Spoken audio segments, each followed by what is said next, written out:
Meu amigão, olá minha amigona do laccursos.com.br, eu sou Rodrigo Belmonte e a gente vai dar checkmate na 8.112. Essa é a última aula do 8.112, a gente vai falar só sobre as disposições gerais e finais da Lei 8.112. Na aula passada a gente verificou Seguridade Social, na aula anterior procedimento disciplinar, anterior regime e assim vai, né? E aí a gente liquida um dos temas mais importantes do direito administrativo, que é justamente a Lei 8.112.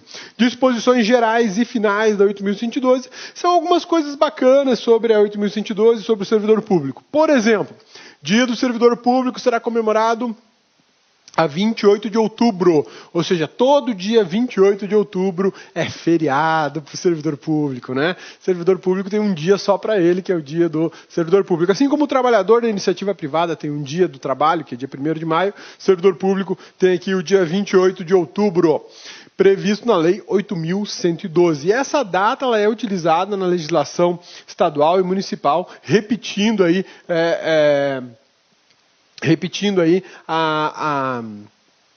o feriado, tá bom?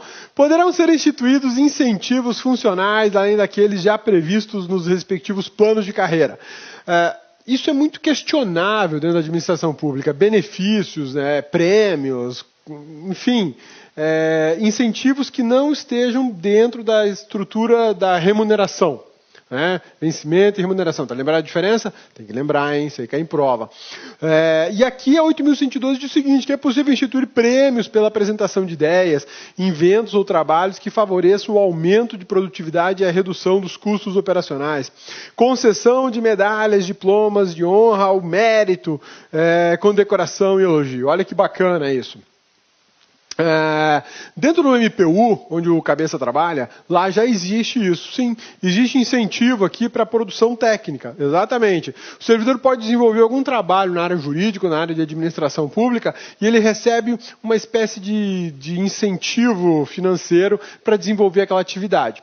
Nem todos os cargos têm, porque a igualdade não imperou ali, né? Só para os analistas, os técnicos não recebem esse tipo de incentivo, o que é uma monstruosidade. Mas, enfim, o que importa é que a 8.112 prevê, e é possível, sim, instituir prêmios, por exemplo, pela apresentação de ideias. Isso é muito bacana, né? O servidor pode ir lá apresentar ideia para melhorar o fluxo de trabalho, para melhorar o gasto da administração, enfim. São coisas que só quem está com a mão na massa pode contribuir. Quem está olhando de fora dificilmente vai ter uma ideia tão útil, tão concreta quanto essas que o servidor pode dar, né? Os prazos previstos na Lei 8.112, a gente viu inúmeros prazos, um monte de prazo, né?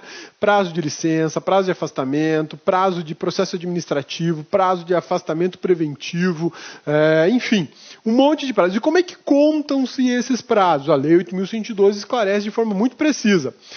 Contam-se em dias corridos. Exclui-se o dia do começo e inclui-se o dia final. Então, se um prazo vai começar na terça-feira, foi publicado hoje. E segunda-feira, foi publicado hoje, segunda-feira. Começa na segunda? Não, eu excluo a segunda-feira e começo a contar na terça, no primeiro dia útil. O seguinte, mas e se terça-feira for feriado? Não tem problema, vou começar na quarta, tem que ser um dia útil, né? Ou então uma publicação que sai na sexta-feira. Começa na sexta? Não, vai começar a contar no primeiro dia útil, segunda-feira. Segunda é feriado, terça. Se terça for feriado, quarta, tá? E inclui o dia final. Termina no dia 10 de dezembro, então beleza, dia 10 de dezembro, acabou, não tem um segundo a mais, né? Fica prorrogado para o primeiro dia útil seguinte o prazo vencido em dia em que não haja expediente. Isso aqui é bacana, né? Digamos que o prazo vai acabar dia 10 de dezembro, mas no dia 10 de dezembro é feriado, não tem expediente, então eu prorrogo para o dia 11, se for dia útil. É um sábado, então vamos lá para segunda-feira, 12 domingo, 13 segunda-feira. Então, no primeiro dia útil, após o final do prazo, é que vai valer o final do prazo.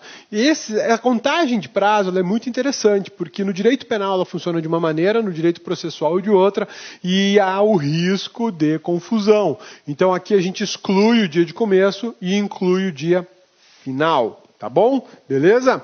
Por motivo de crença religiosa ou convicção filosófica ou política, o servidor não poderá ser privado de quaisquer dos seus direitos, sofrer discriminação em sua vida funcional, nem eximir-se do cumprimento de seus deveres. A gente viu isso lá no artigo 5º da Constituição da República, quando a gente falou de convicção religiosa. Ninguém pode ser punido porque tem uma certa convicção religiosa e, de alguma forma, não pode realizar uma atividade na administração. Os adventistas, por exemplo, eles guardam o final da sexta-feira para eles, para atividades espirituais, digamos assim, né, religiosas, enfim, atividades que não digam respeito à sociedade civil, a ganhar dinheiro, enfim, retiram isso para um recolhimento espiritual de devoção.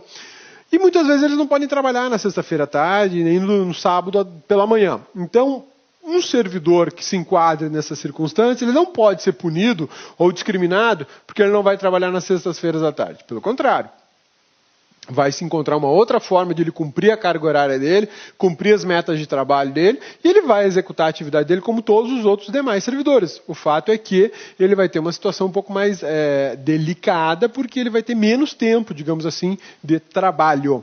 Belezinha? Sussa, tranquilos, isso aqui é muito importante a gente saber, porque essa regra, apesar de estar prevista na 8.112, a base dela está aqui, artigo 5º, inciso 8 da Constituição Federal. E olha só o texto da Constituição Federal como é muito parecido, senão igual, né? Ninguém será privado de direitos por motivo de crença religiosa, convicção filosófica ou política. Foi mais além do que o texto da 8.112, porque lá fala só convicção religiosa, olha lá.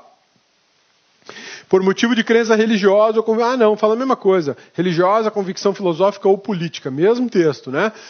Ninguém será privado de direitos por motivo de crença religiosa ou de convicção filosófica ou política, salvo se as invocar para eximir-se de obrigação legal a todos imposta e recusar-se a cumprir prestação alternativa fixada em lei.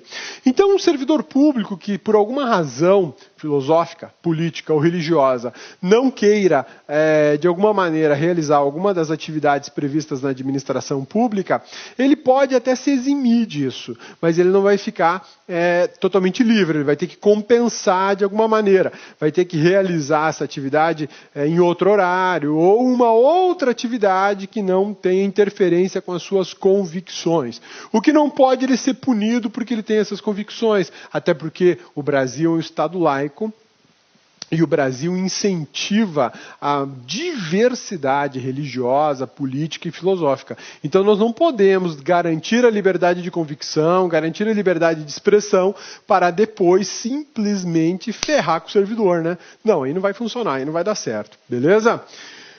Consideram-se da família do servidor, cônjuge, companheiro e filhos, quaisquer pessoas que vivam às suas expensas e constem no seu assentamento funcional individual. Olha, isso aqui é muito importante. Muitas vezes você tem um agregado em casa, alguém que mora contigo lá, e não registrou isso nos assentos funcionais lá do órgão que você trabalha. Isso é um problema, porque se algum dia ele precisar de algum apoio desse órgão ou reivindicar algum direito pertinente à sua pessoa, ele não vai ser considerado familiar. Para ser considerado familiar, eu tenho que fazer prova de que ele vive às minhas expensas, ou seja, depende financeiramente de mim, e mora comigo, ou vive dependendo de mim. E isso tem que estar registrado lá na minha ficha funcional. Ele não é meu filho, mas ele é um sobrinho, ele é uma criança que eu peguei para criar, enfim, é um tio que está doente. Está lá no meu assento funcional essa declaração, tá? Beleza? Sussa, tranquilos, meus amigões. Segundo a 8.112, considera-se sede o município onde a repartição estiver instalada e onde o servidor tiver exercício em caráter permanente, domicílio funcional. Bom, quando a gente fala sede para todo lado, é onde está o local onde você trabalha. É a sede do órgão onde você trabalha, que nem sempre é a sede principal do órgão, né? A sede do órgão que eu trabalho é a Procuradoria da República em Anápolis, fica na cidade de Anápolis, Goiás. Mas a sede do MPF no estado de Goiás é em Goiânia, é lá na Procuradoria da República no estado de Goiás. Então veja que a sede é o local do seu trabalho. Eu tenho uma sede, meus colegas de Goiânia têm outra. Meus colegas aqui de Brasília têm outra, que é a PGR, né? E uma coisa interessante disso tudo é que você passa a ter um domicílio funcional. Olá, meus amigos, minhas amigas, sou o professor Luiz Antônio Carvalho e com muito prazer, muita satisfação, quero fazer um grande convite para vocês, para todos aqueles que estão estudando para o concurso da Universidade Federal do Rio Grande do Norte 2016 para o cargo de assistente em administração. Nós, aqui do LAC Concursos, nós estamos oferecendo uma grande proposta pedagógica para quem vai fazer esse concurso. Aqui no LAC, quem estuda conosco, estuda em regime de metas. Aqui é o único lugar do Brasil que o estudo é focado em resultados. Sabe por quê? Porque nós temos uma grande metodologia chamada de Personal Coach. Personal significa pessoal e coach significa treinador. Então aqui você tem um treinador pessoal de concurso. Papo reto com você, cara. Se você matricular, cumprir as metas de estudos da coordenação pedagógica, você pode ter absoluta certeza que no dia da prova você estará muito competitivo, tá certo? Professor, quanto custa o curso completo do LAC Concurso? Olha só, apenas 10 mensalidades de R$20. É isso mesmo, 10 mensalidades de R$20, está no orçamento de todo mundo, o melhor custo-benefício da internet. Pode procurar aí, pode fazer sua pesquisa que eu tenho certeza que você vai optar pelo LAC Concurso. Tá certo, meus amigos? Ó, espero vocês. Ah, mais uma coisa, gostou da aula do professor? Quer continuar assistindo? Ó, você vai lá no site, se matricula. E você quer esse material de apoio? Galera, aqui embaixo tem um linkzinho. Você pode clicar nesse linkzinho e baixar o material de apoio dessa videoaula aí. Aliás, de todos os vídeos dessa playlist a custo zero, material de apoio só aqui no LAC Concurso. Tá certo, meus amigos? Tchau, tchau. Espero vocês.